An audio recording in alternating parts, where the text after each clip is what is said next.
I would like to welcome everybody and thank you for joining us to listen to this very powerful story. I just want to take this opportunity before we start to congratulate Stories to Inspire on their 4,000th story. Meir Simcha Sperling, they should continue to grow and spread inspiration to the world in order for Klal Yisrael to get closer to HaKadosh Baruch Hu. It's an amazing how many people are affected. I know personally one family that whenever they go on trips, all the children are like, Stories to Inspire, let's go, can we do it, And wherever they go, they put it on. Different stories from incredible speakers, Rabbi. So many stories of so many different topics, and it's just really, really amazing. And there's a huge congratulations for them. 4,000 stories, 4,000 different ways to tap into the way HaKadosh Baruch Hu runs the world, and amazing stories here and amazing stories there, really just unbelievable. So, Meir Simcha, and I want to thank them for asking me to join for their 4,000th story. This shir/story inspiration is going to be B'schus Refuah Shalema for Tinok ben Bracha Bela, and for the Chassan and Kala Meir Yaakov ben Henia Rivka, and Fega Bas Shendel Esther. Meir Simcha, they should be zeicha to build a Bayis Neman B'Yisrael. Okay, so this is a personal story, and you'll see exactly why I'm bringing it out and why I wanted to share this one as the 4,000th story. Sometimes in life, when something comes up and we have the capability to do something, we don't. We say like, I'll do it later. Or like, I'll do it tomorrow. Or like next week, tomorrow, Not now, I'm busy, I'm learning now. I can't, I'm learning, And obviously sometimes you have to understand, you have to know everything, what you're supposed to do, not to do. But a lot of times we procrastinate. And we say, I'm not going to grab the opportunity now, I'm going to wait. So this story is going to be to counter that. And also, it's going to talk about judging. Never to judge somebody, because you really never know what that person is going through. Now again, like I said, it's personal, and everything I'm saying for a reason. So with that being said, let's go.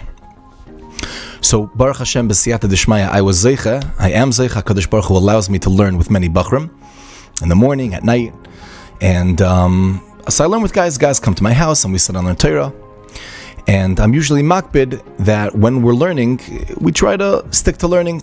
Different things come, different things go, different emails and stuff like that. I usually wait until I can respond.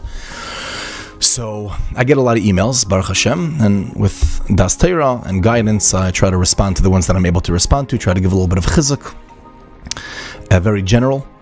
And okay, so anyways, one of my chavrusas came. His name is Rabbi Yossi Harar, steiging away.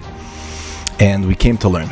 And it happens to be that right before he came, I got an email from somebody. I get, unfortunately, very sad emails.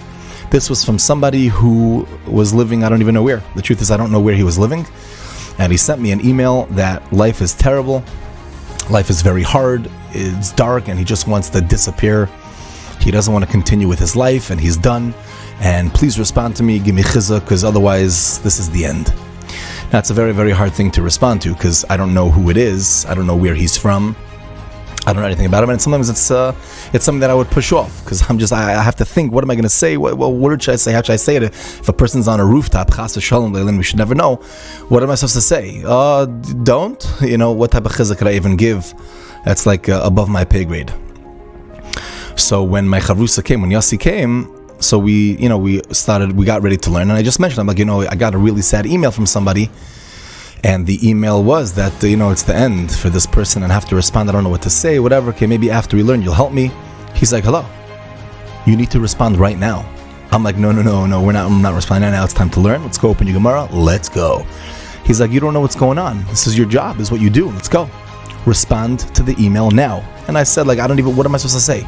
What am I going to say to somebody who is in such a dark place? The person has to get help. Yeah, I figure, what do you want from me? I don't know what to do. I'm too young, too small. He said, you have to. Anyways, he pushed me to respond to this email. So I pulled out my recorder.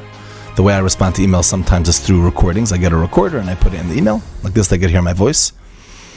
And I said, with Hashem's help, well, I don't know what I'm going to say. And I said something, I don't know, whatever it is that I said. Try to give some chizuk to this person. Okay, anyways, we continued learning, or started learning, I should say, and then after we finished learning, so he left, my next chavrusa came, learned, okay. B'kitzur, after I was finished with my chavrusas in the morning, I went back to my email to see if there was a response, if, this person, if it helped him at all, and I didn't see a response. I'm like, maybe it was too late.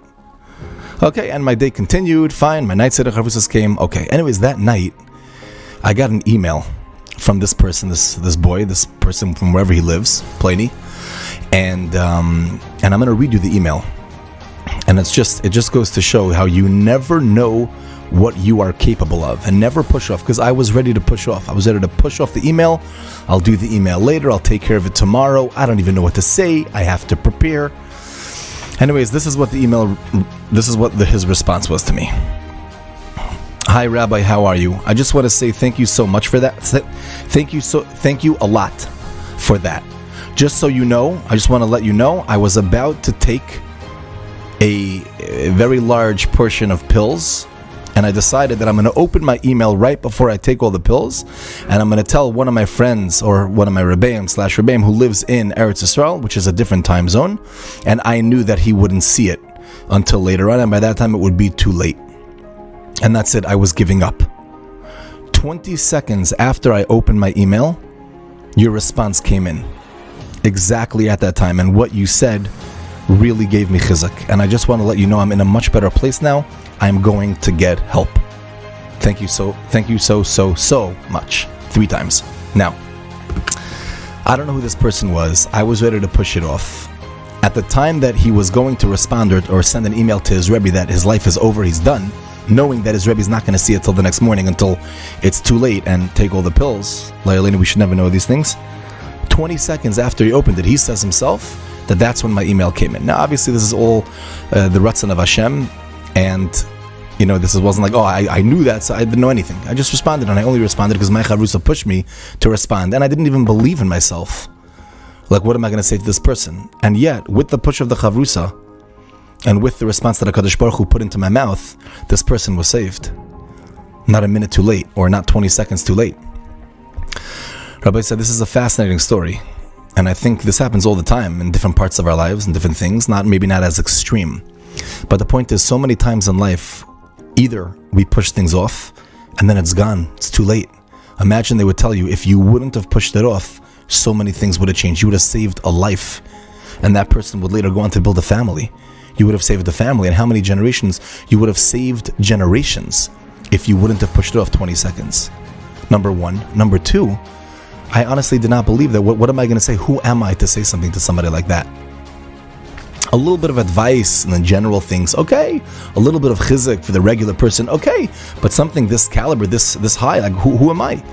And because I didn't believe myself, I almost wasn't going to respond. And then HaKadosh Baruch Hu put something in my mouth that happens to be something that was very meaningful to this person.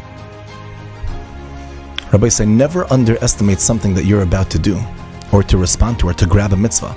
And the third thing is always be down the kafschus, because you never know what's going on. These are all these emails are anonymous. Nobody knows who they are. They're not going to tell the people they love and the people they know. That means when you see somebody, you don't really know what's going on. So always be nice to people. Always give people smiles.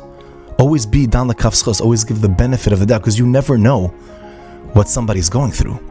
And with something small that you could do, you could change everything in their life. You could help save them. There are so many stories like this, Rabbi say. So if you're about to read a shidduch, but you're nervous, who am I to read a shidduch? Me, I'm a nobody. And they're probably going to make fun of me. Because you're not going to do it, perhaps, maybe something very big is going to happen, or not going to happen. I'm afraid to learn with Chavrusa, I'm going to be embarrassed, but if you do it, you have no idea what's going to happen. I'm afraid to apologize, because I'll be all embarrassed. You have no idea. I'm afraid to take on that mitzvah, to join that organization. I'm afraid to speak for that organization. It's too scary for me. I'm afraid to go over there. Maybe I'm going to be embarrassed. Rabbi said, with one action, one small thing that you do, you could save a life. A life was saved by almost nothing. A little response, a little bit of chizuk. Rabbi said, there are so many people who need chizuk. You could be that person. You could be that person. So never underestimate what you can do. And also never procrastinate. When it comes to doing certain mitzvahs, when it comes to responding to friends, when it comes to calling people to check on how they're doing, if you know somebody is going through a divorce, if you know somebody lost a child, if you know somebody is sick, make that call.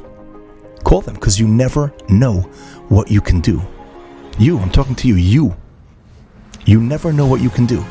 And it doesn't matter what age you are. Even if you're a kid, 3rd grade, 2nd grade, 4th grade, go over, call the person, go visit the person, join the person in. Come play with us. I know that you're not so good at the sport, or don't say that. But come play with us. I'll help you.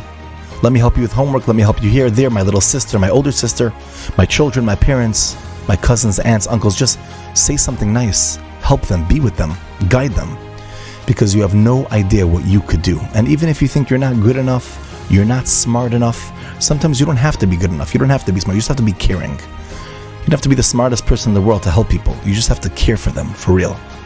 So Rabbi said, let's take this story, the 4,000th story of stories to inspire, and let's try to inspire people and give people chizuk.